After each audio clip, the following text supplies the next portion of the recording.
निधिवन में रुकने वाला पागल क्यों हो जाता है? जो भी व्यक्ति भगवान का दर्शन कर लेता है उसको संसार फीका लगने लगता है।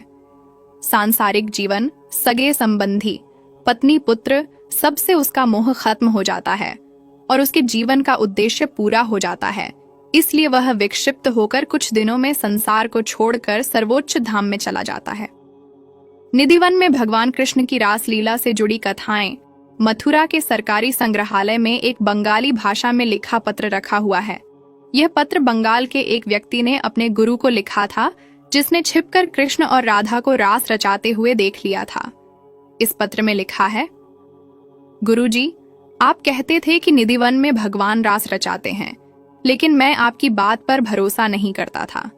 लेकिन जब मैं निधिवन में रात को रुका तो साक्षात बांके बिहारी का राधा रानी व गोपियों के साथ रास रचाते हुए दर्शन किया। अब मेरी जीने की कोई इच्छा नहीं है। मेरे जीवन का उद्देश्य पूरा हो गया। श्याम सुंदर की सुंदरता के आगे यह संसार तुच्छ है। वह व्यक्ति 3 दिन तक बेसुध जमीन पर पड़ा था और उसके मुंह से झाग निकल रहा था। निधिवन से निकलने के बाद उसने खाना पीना छोड़ दिया था और गुरु को पत्र लिखकर उसने प्राण को त्याग दिया था। मान्यता है कि निधिवन की सभी लताएं गोपियां हैं जो एक दूसरे का हाथ पकड़कर खड़ी हैं।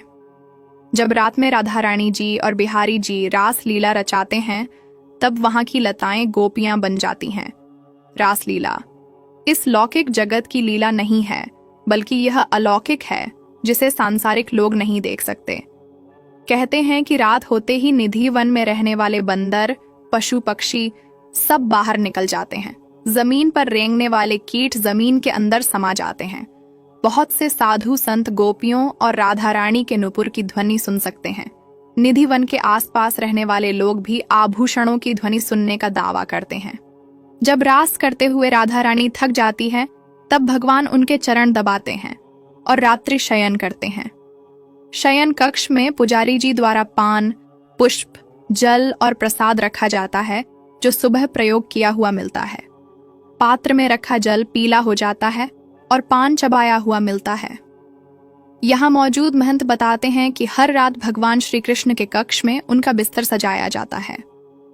जब सुबह मंगला आरती के लिए पंडित उस कक्ष को खोलते हैं तो कमरे का सामान बिखरा हुआ मिलता है, अर्थात श्री कृष्ण राधा रानी विश्राम करते हैं।